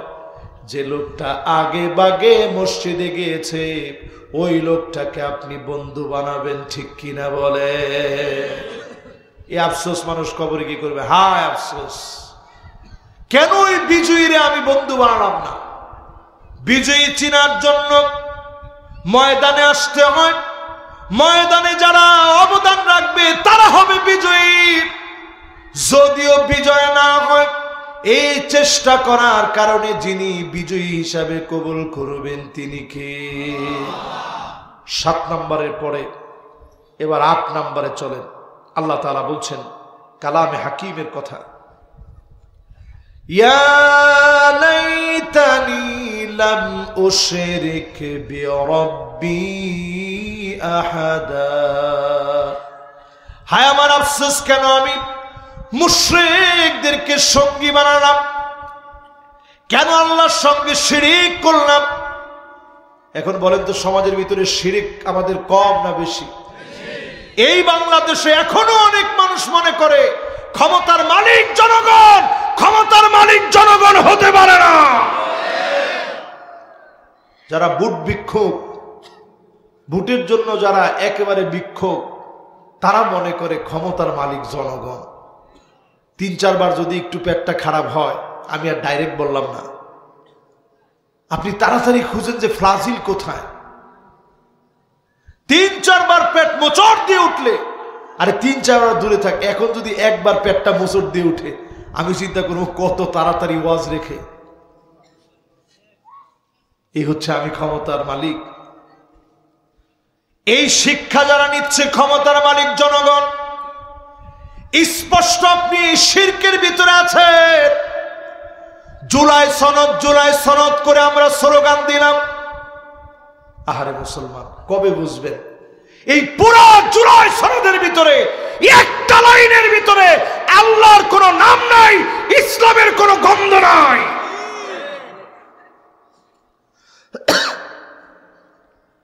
এটা নিয়ে আমরা এখন থাকতে হবে, কি করা কর। একটা লাইনে আল্লাহর কোনো কথা নাই। দ্বিতীয় বৃহত্তর মুসলিম দেশ, স্বাধীন ভূখণ্ড বাংলাদেশ হওয়ার পরেও কোথাও যেন আমাদের স্বাধীনতা নাই, সব জায়গায় আমাদের হাত পা বাঁধা। একটা আলেম কিছু কথা ইসকনের বিরুদ্ধে বলছে, তারে নিয়ে যাওয়ার পরে যেই নাটকীয়তা আমরা দেখলাম, মাওলানা মুহিবুল্লাহ মিয়াজি হাফিজাহুল্লাহ ওয়া রাআহ, উনি আইনা উনি যখন ফিরে আসছে, এখন বলতেছে উনি নিজে নিজেই গেছে, নিজে নিজেই আসছে। 3 দিন পরে ওনার পাগড়ি পাওয়া যায়। বাংলাদেশে একটা ভাঙা চুরি পরে থাকলেও সেটা পাওয়া যায় না, 3 দিন পরে পাগড়ি পেল কেমনে? এরপরে বাসের ভিতরে রাত গভীরে যদি কেউ বাসের ভিতরে উঠে, ধরেন একজন বক্তা উঠলে অনেকে চিনবে যে হুজুর আপনার ওয়াজ শুনি, আপনারই দেখছি, ফেসবুকে দেখি, ইউটিউবে দেখি। উনি ওই রকম পরিচিত কোন আলেম নন, তো উনারা চিনলেন কেমনে? বলতেছে প্যাসেঞ্জাররা নাকি বলছে যে এই লোকটারে দেখছি। আগে যেভাবে 16 বছর স্ক্রিপ্টেড নাটক আমাদেরকে খাওয়ানো হয়েছে, এরকম নাটক আলেমরে নিয়ে শুরু করা হয়েছে। এখন আমাদের মেনে না নেওয়া ছাড়া তো উপায় নেই। এখনো সেদিন এক পুলিশ বলতেছে, বিক্রমপুরী নামে আরেকজন আলেম আছে, বলতেছে যদি কোনো স্টাবেল সরকার বাংলাদেশে থাকতো, ওই আলেমরা আমি গুলি করে মারতাম। এরপরেও যদি আলেমরা ঐক্যবদ্ধ না হয়, আপনার টুপি নিয়ে ইখতিলাফ থাকবে ঠিকই, মাগার মাথা থাকবে না টুপি পরার। এই জন্য সোজা হন মুসলমান। শিরকের দিকে যাওয়া যাবে না আমার ভাইয়েরা। ঘর পূজা যেমন করা যাবে না, মাজার পূজা যেমন করা যাবে না, ব্যক্তি পূজাও তেমন করা যাবে না। অনেকে এমনও বলছে নেতার নাম নিলে ওযু করা লাগবে। হ্যাঁ ঠিক, কি কিসের ঠিক এটা? না হুজুর বেঠিক কথা এটা। অনেকে মনটা বিরাট খারাপ হয়ে গেছে, হুজুর এই কথাও বললেন। হায় হায় হায়, আমি অবাক হয়ে গেছি, কিরে মানুষ এত বড় চামচা হয় কেমনে? কিন্তু উনি এটা বলতে বলে নাই। উনি বলতে বলছে, উনি বলতে বলে নাই, কিন্তু উনার কিছু এই যে এদেরকে এক ভাষায় চাটুকার বলা হয় আর কি, লেসপেন্সার বলা হয়। এই লোকগুলা ঠিকই বলছে যে ওনার নাম নিলে ওযু করা লাগবে। কেন নাম নিলে কি ওযু ছুটে যায় নাকি? এই জন্য ব্যক্তি পূজা করা যাবে না। আফসোস করবেন আপনি মরে গেলে। 8 নাম্বার মানুষ সেদিন আফসোস করে বলবে, 8 নাম্বার না তো, 8 নাম্বার তো বলে ফেললাম নাকি, এবার 9 নাম্বার। হ্যাঁ, 9 নাম্বার মানুষ সেদিন আফসোস করবে, আল্লাহর কাছে সেদিন কেঁদে কেঁদে বলবে, ফাকালু ইয়া লাইতানা নুরাদ্দু ওয়ালা নুকাযযিবু ওয়ালা নুকাযযিবা বিআয়াতি রাব্বিনা ওয়া নাকুনা মিনাল মুমিনিন। এটা সবচেয়ে গুরুত্বপূর্ণ পয়েন্ট। 9 নাম্বার আফসোস, সেই দিন লোকেরা বলবে নুরাদ্দু ওয়ালা নুকাজ্জাবা ওয়ালা নুকাজ্জিবা বিআয়াতি রাব্বিনা ওয়া নাকুনা মিনাল মুমিনিন। হায় আমার আফসোস, এই কোরআনকে যদি মিথ্যা মনে না করতাম, এই কোরআনকে যদি সত্য মনে করি, এই কোরআন দিয়ে রাষ্ট্র চলবে এটা মনে করতাম, আজকে এই গতি হতো না। যদি কোরআন রে সত্য মনে করেন, ভাগ্য যিনি পাল্টায় দিবেন তিনি কে? যুগে যুগে আল্লাহ ভাগ্য পরিবর্তন করছেন, তেমন কিছু মুসলমানদের লাগে নাই। বদর, উহুদ, খন্দক থেকে নিয়ে তাবুক পর্যন্ত তাকায় দেখেন, তেমন কিছু মুসলমানের লাগে নাই। মুসলমানেরা তাবুকে গিয়েছে, 1000 কিলোমিটার পাড়ি দিয়ে তাবুক গিয়েছে। ক্ষুধায় পেটগুলা পিঠে সঙ্গে লেগে গেছে, ক্ষুধার যন্ত্রণা সইতে পারে না। নবীজি সাহাবীদেরকে বললেন, সাহাবীরা শোনো, গাছ থেকে ডালগুলো ছিঁড়ে নাও। কি ছিঁড়ে নাও? ডাল বুঝেন? গাছ থেকে কি ছিঁড়ো? এই দেখেন ঢাল কয়টা আছে আমার পকেটে, দেখেন এটা প্রত্যেকটা এক একটা অস্ত্র। এটা সৌদি আরব থেকে নিছি, এটাও সৌদি আরব, না এটা মনে হয় মিশর থেকে নিছিলাম, এটা সৌদি আরব থেকে নিচ্ছি। মাশাআল্লাহ, কার কার কাছে আছে দেখি? মাশাআল্লাহ, 1 জন, 2 জন, 3 জন। এই যে এটা থাকবে পকেটে, এটা বাসায় না, মারতে গেলে কাজে লাগবে তো। দেখছেন, এই যে এইভাবে ধরবেন, হ্যাঁ মিশকটা এইভাবে ধরবেন, এই আঙ্গুলটা এখানে, 3 আঙ্গুল এখানে, এই আঙ্গুল এখানে, এরপরে মিসওয়াক দিয়ে মিসওয়াক করবেন। সাহাবায়ে কেরাম তাবুকের প্রান্তে এই সেই মিসওয়াক সাহাবায়ে কেরাম নিয়ে যখন সবাই দাঁতগুলা ধার দিচ্ছিল, দূর থেকে হেরাক্লিয়াসের বাহিনী যখন দেখছে দাঁত ধার দিতেছে মুসলমানেরা, তারা চিন্তা করছে, হায় সর্বনাশ, এইভাবে মিলা সবগুলাই দাঁত ধার দিতেছে, এরা তো পাইলে মনে হয় আস্ত রাখবে না আমাদেরকে। বিনা যুদ্ধে 1000 কিলোমিটার গিয়ে মুসলমানেরা বিনা যুদ্ধে বিজয় অর্জন করেছে, বলেন আল্লাহ। আমরা এখন মনে করি বিজয় আসে না কেন? আসে না আমাদের চরিত্রের কারণে। আজকে আমাদের চরিত্র নাই। এই যে সুদানে মারপিট হচ্ছে, পিছনে ইন্ধন দিচ্ছে সৌদি আরব, আপনি কার বিরুদ্ধে বলবেন? এই যে আমার ফিলিস্তিনে এতগুলা মানুষ মরল, তাকায় দেখা গেছে এর মধ্যে মুসলিম দেশ অসংখ্য দেশ, আমি নাম নিলাম না, লজ্জা লাগে, অসংখ্য দেশ জড়িত। তারা মরে যাক, তাদের কোনো আফসোস নাই। চেঙ্গিস খানের মতো লোক, 4 কোটি মানুষ যার হাতে মারা গেছে, 4 কোটি মানুষ খ্রিস্টান ছিলেন। শেষমেশ যখন সে মুসলমানদের এই যে ভূখণ্ডটা আমাদের পার্শ্ববর্তী ভূখণ্ড, ইরান, আফগানিস্তান, তুর্কিমিনিস্তান, কিরগিজস্তান, উজবেকিস্তানের দিকে যখন হাতটা বাড়াইছে, ওইখানে 25 বছরের একজন তাগড়া যুবক ছিল, তার নাম ছিল সুলতান জালালউদ্দিন খাওয়ারিজমি শাহ। বয়স ছিল 25 বছর। জোরে করে আল্লাহু আকবার। এই 25 বছরের যুবক দাঁড়ায় গেছে, বলছে, চেঙ্গিস খান যত শক্তিশালী হোক, তার চাইতে আমার মালিক 1000 হাজার গুণ, কোটি কোটি গুণ, বিলিয়ন বিলিয়ন গুণ, মিলিয়ন মিলিয়ন গুণ বড়, এর চাইতে অনেক অনেক অনেক শক্তিশালী। জোরে করে আল্লাহু আকবার। কিসের ভয় আমাদের? উনি লড়াইয়ের জন্য প্রস্তুত হয়ে গেলেন, লড়াই করবে। চেঙ্গিস খান লক্ষ লক্ষ বাহিনী নিয়ে ঢুকছে, এমন মারা মারছে, Sultan Jalaluddin Khwarazmi Shah, Genghis Khan তার নাম মৃত্যুর আগ দিন পর্যন্ত ভুলে নাই। জোরে করে আল্লাহু আকবার।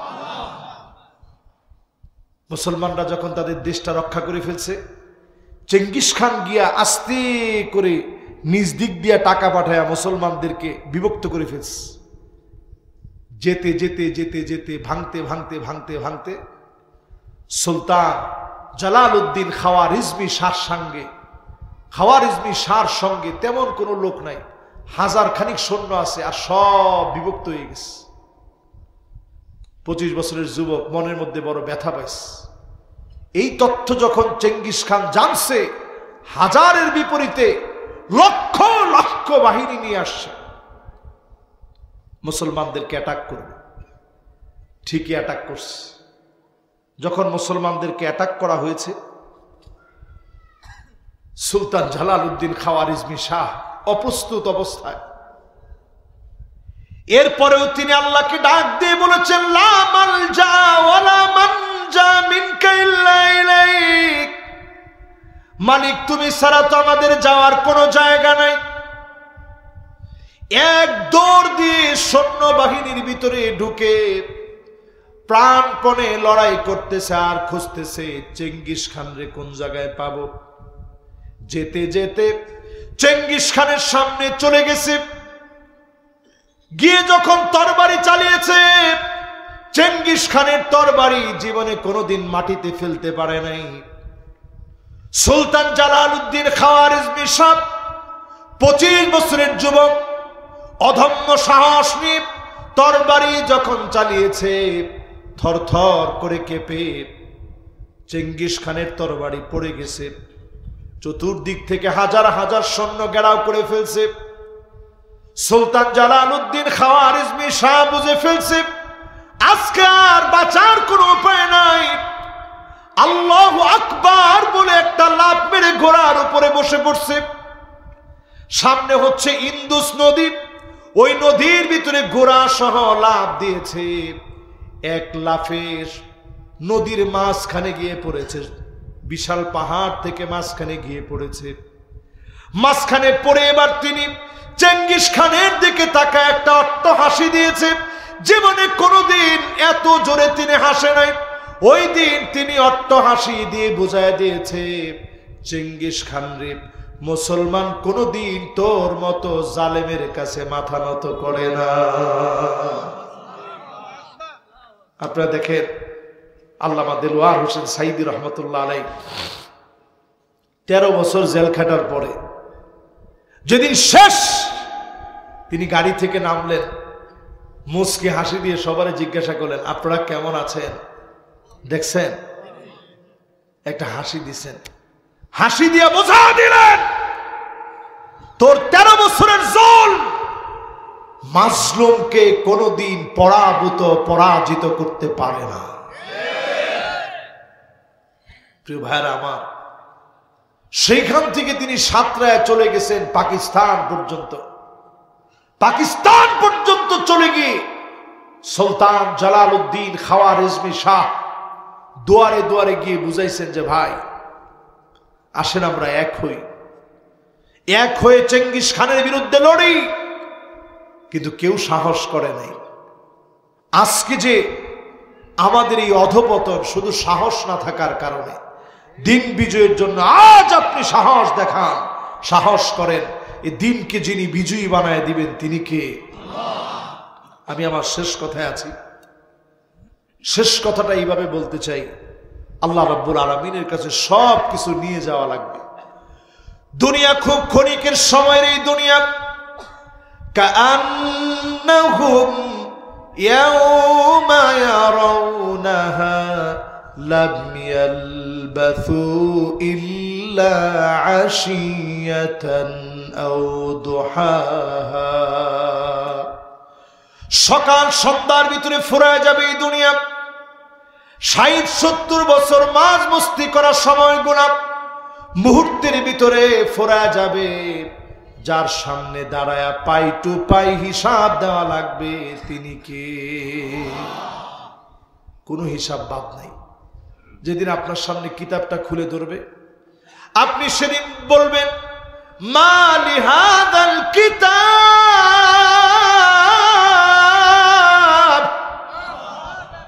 লা ইউগাদিরু সগীরাতান ওয়ালা কাবীরা। ছোট বড় কোনো কিছু বাদ নাই। কেমন আশ্চর্য কিতাব এটি!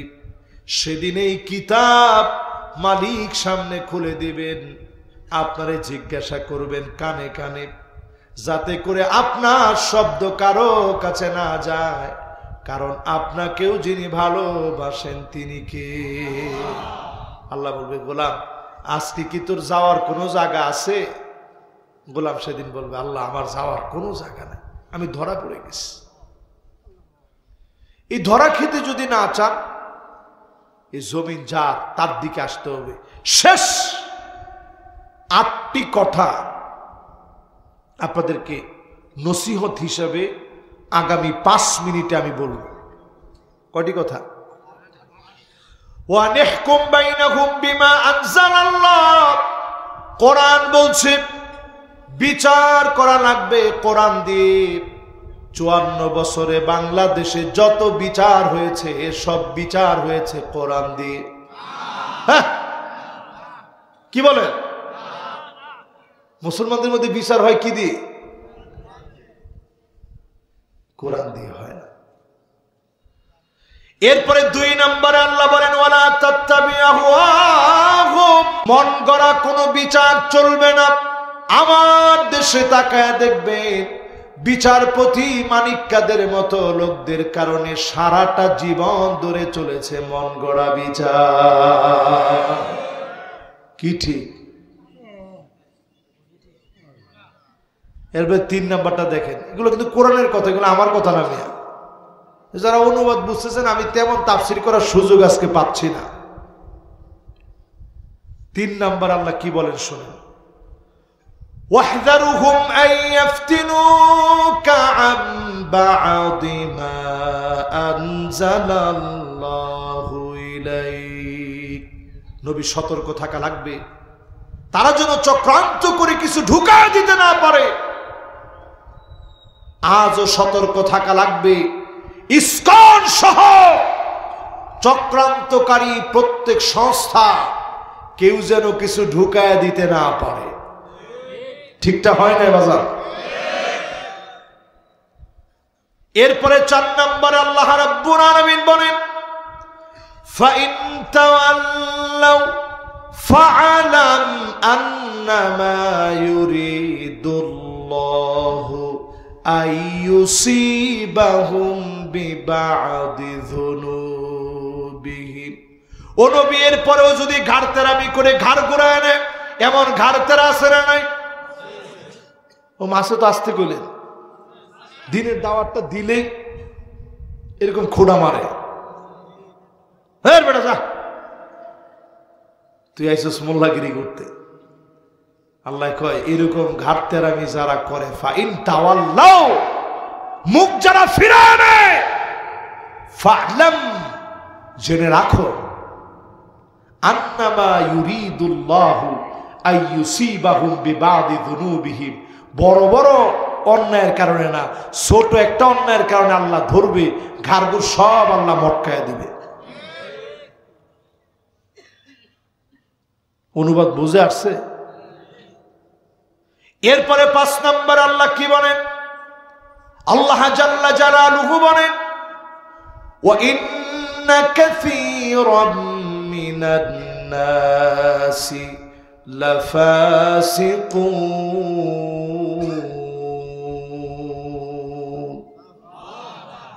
অধিকাংশ মানুষ, নিশ্চয়ই অধিকাংশ, ইন্না প্রথম, কাসীর একজন দুজন না, বাদুন নাস বলেন নাই, নাফারুম মিনান নাস বলেন নাই, অধিকাংশ লোকেরা হবে ফাসিক। এরাই মনে করবে কোরআন দিয়ে রাষ্ট্র চলে না। কি বলেন? কি বলেন? কি ঠিক?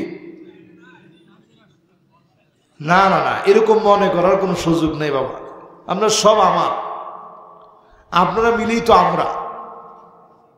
তো একটু চিন্তা করেন, আল্লাহ বলতেছে একজন দুজন না, নাফারুম মিনান নাস নয়, ফারাদুম মিনান নাস নয়, অধিকাংশ লোক হবে, তারা হবে ফাসিক, যারা প্রকাশ্যে ইসলামের বিরোধিতা করবে। বাংলাদেশে এটা এখন কম না বেশি? নামাজ আল্লাহ করছে ফরজ, আর আপনি কি বানাইছেন একটু দেখেন। এখন বাংলাদেশে যদি ইসলামটা একটু কায়েম হয়, 3 দিন যদি আপনারা শাস্তি দেয় যে এই যে তুমি নামাজ পড়লা না, আগামী 3 দিন 300 রাকাত করে নামাজ পড়া লাগবে, বাটাম ফাইটে যাবে একবারে। 3 দিন যদি 300 রাকাত করে পরে কত রাকাত হয়? 900 রাকাত। পিঠা বাটা কিচ্ছু লাগবে না, যাও 3 দিন খালি সংশোধনাগারে গিয়ে তোমার রুটিন হচ্ছে 3 দিন ধরে 300 করে 900 রাকাত আল্লাহর একটু ডাকো। তা আপনি পরের দিন চিন্তা করেন আল্লাহ তাহাজ্জুদের সময় উঠেই দিও তুমি। ফজর তো পড়বেনই, ইমাম সাহেবের সাথে আগে কন্টাক্ট রাখবেন যে হুজুর যেমনিও একটু ফোন দিয়ে দিয়েন, উঠতে যদি না পারি তাহলে ডাকে নিয়ে আসেন, হাদিয়া আপনার জন্য রেডি আছে। নামাজে মুসল্লি ভরে মসজিদ ভরপুর হয়ে যাবে। আরে মুসলমান, এখন আমরা নামাজ বুঝি না। বাংলাদেশে অনেক মানুষকে জিজ্ঞাসা করলে নামাজ পড়েন, না হুজুর পড়তে পারি না, তবে ভালো লাগে। এর একটা মুনাফিকি কথা। কি কথা? আর কিছু লোক তো এমন আছে নামাজ আল্লাহ ফরজ করলে কি হবে ওনার কাছে মাকরু মনে হয়, ওনার ডাক দিলে আসেন নামাজটা পড়েন, না হুজুর কাপড় ভালো নেই। আর কিছু লোকের কাছে নামাজ হারাম মনে হয়। এরা কারা? ড্রাইভার গেছে নামাজে, আরে বেটা গরিব মানুষ, তোর হোশ নেই, তুই কিসে নামাজ যাস? সে নামাজ রে হারাম মনে করছে। আল্লাহর কসম, এই মানুষগুলো আল্লাহর সামনে চেহারা দেখাতে পারবে না, ঠিক কিনা বলে? এই জন্য প্রিয় ভাইরা আমার, অধিকাংশ লোক হবে ফাসিক। এরপরে আল্লাহ রাব্বুল আলামিন 6 নম্বরে বলেন আফা হুকমাল জাহিলিয়াতি ইয়াবগুন। ও নবী, এত কিছুর পরেও লোকেরা কি জাহিলিয়াতের দিকে চলে যাবে? এখনো যারা চায়ের দোকানে বসে বসে বলেন 16 বছর ভালোই ছিলাম, এখন খারাপ আছি, আল্লাহ কই এগুলো সব হচ্ছে জালেমদের সাহায্যকারী। এরা জাহেল, এরা মুসলমানের শর্ত পূরণ করে না। মুসলমান এক গাতায় 2 বার পাড়া দেয় না। একবার পা পড়তে পারে, 2 বার কিন্তু পা পড়বে না মুসলমানের। এবার 7 নাম্বারটা শুনেন আল্লাহ কি বলেন। রাগ হচ্ছেন মনে মনে মনে। وَمَنْ أَحْسَنُ مِنَ اللَّهِ حُكْمًا। আল্লাহ পাক বলেন আল্লাহর হুকুমের চাইতে সুন্দরতম আর কোনো হুকুম হতে পারে না। একমাত্র জীবন বিধান আমার আপনার জন্য যিনি দিয়েছেন, শুধুমাত্র কেবলমাত্র মুসলমানের জীবন বিধানের নাম কি? এবার 8 নাম্বারটা আমার শেষ কথা। 8 নম্বরে আল্লাহ রাব্বুল ইজ্জাতুল জালাল বলেন লিকাওমি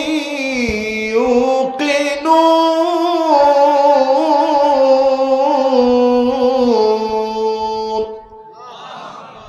বুঝবে তারা, প্রবল বিশ্বাসী যারা হবে তারাই কেবল বুঝবে, তারাই কেবল দিনের জন্য জীবন দিতে চাবে। শেষ একটা উদাহরণ দিয়ে শেষ করি। এখন 2 জন লোক উঠতেছে, ভাই শেষ একবারে দেখি 2 জন খালি বসলেই একটা বড্ড করে দোয়া দেয়, মাশাআল্লাহ এই তো কাজ হয়ে গেছে ইনশাআল্লাহ, লিল্লাহি তাকবীর, মাশাআল্লাহ এলাকার লোকজন ভালো, একবারে ভালো মানুষ। শেষ একটা উদাহরণ দিয়ে শেষ করি। সাদ বিন মুআয রাদিয়াল্লাহু তাআলা আনহু, বলেন সাহাবীর নাম কি? কেমন সাহাবী চিন্তা করেন। আমার ইসলামের বয়স কত? উনি ইসলাম গ্রহণ করছে 30 বছর বয়স, ইন্তেকাল করছেন 6 বছর পরে। তাহলে ঈমান আনার পরে বাঁচছেন কয়দিন? 6টা বছর। আর আমার আপনার ঈমানের বয়স কত হয়ে গেছে, ধার দিতে পারেন নাই।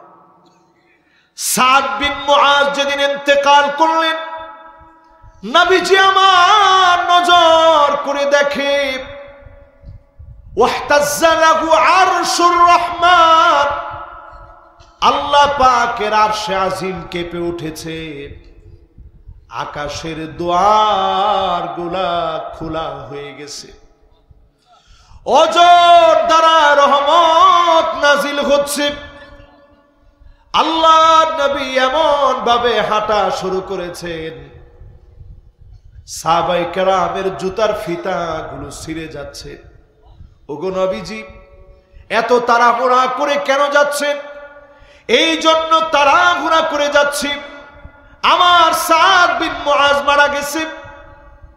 আমার মনে হয় ফেরেশতারা এখনই চলে আসবে, গোসল দিয়ে দিবে।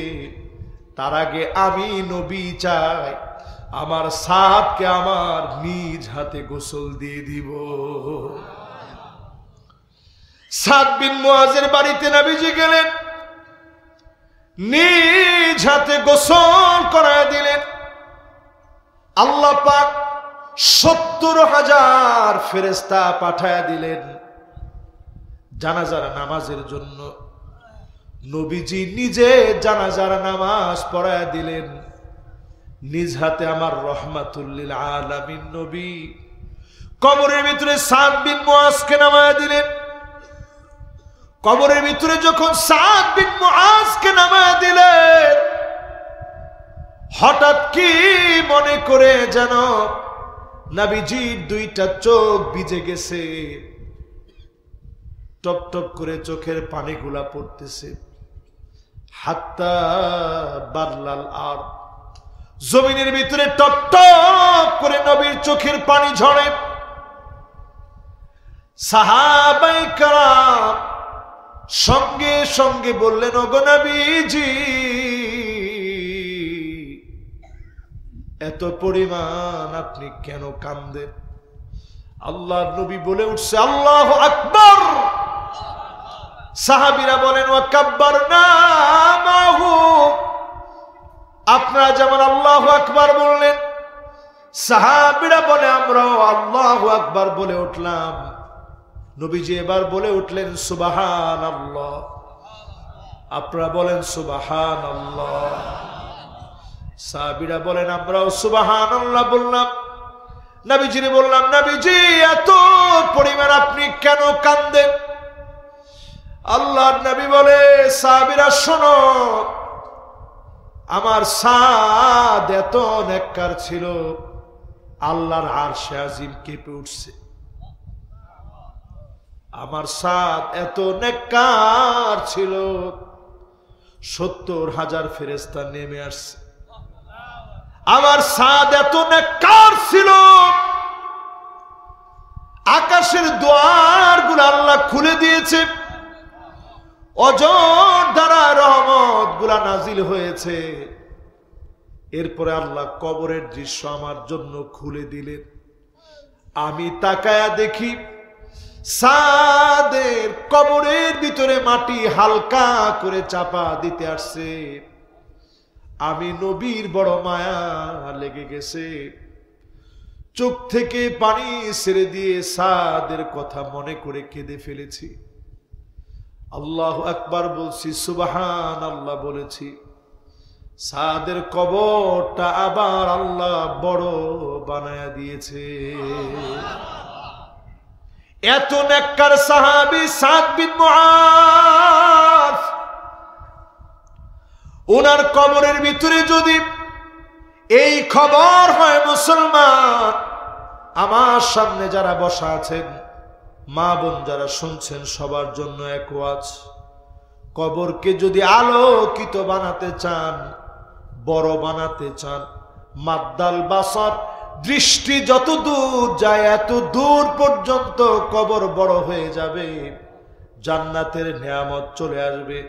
দুনিয়ার জীবনে আল্লাহর খেয়ে আল্লাহর পরে আল্লাহকে চিনার চেষ্টা করেন, জমিনে দিন কায়েমের জন্য কাজ করেন। মানিক বাররাত কদমাহু ফি সাবিলিল্লাহ হারামাহুল্লাহু আলাইহিন নার। আল্লাহর যত গোলাম মুসলমান হয়ে দিনের পক্ষে কাজ করেন, তাবলীগ করেন, চরমনায় পিসাবের কাছে যান, জামাত ইসলাম করেন, অথবা নিজাম ইসলাম করেন, অথবা খেলাফত আন্দোলন করেন, যাই করেন, মসজিদ মাদ্রাসায় খেদমত করেন, সব কাজগুলা মিলায় ইসলাম। ইসলামের জন্য যত কাজ করলেন, এই কাজগুলা যদি আল্লাহর জন্য করে থাকেন, জাহান্নামের আগুন যিনি হারাম বানায় দিবেন তিনি কে? সহিহ হাদিস। আজকে থেকে অন্তত পায়ের মধ্যে কিছু ধুলিবালু লাগায়, দিন দিন দিনের জন্য, দিন দিন দিনের জন্য, ইসলাম ইসলাম ইসলামের জন্য। ধান্দাবাজির জন্য না, পকেট ভারী করার জন্য না, চান্দাবাজির জন্য নয়, শুধু ইসলামের জন্য কিছু সময় দিন। ওই যে পায়ের মধ্যে হাঁটতে গেছেন, ভাই আসেন নামাজটা পড়েন, আসেন ভাই নামাজে আসেন, আসেন ভাই দিন কায়েম করে একটু চেষ্টা করেন, সময় দিন, পারবেন ইনশাআল্লাহ।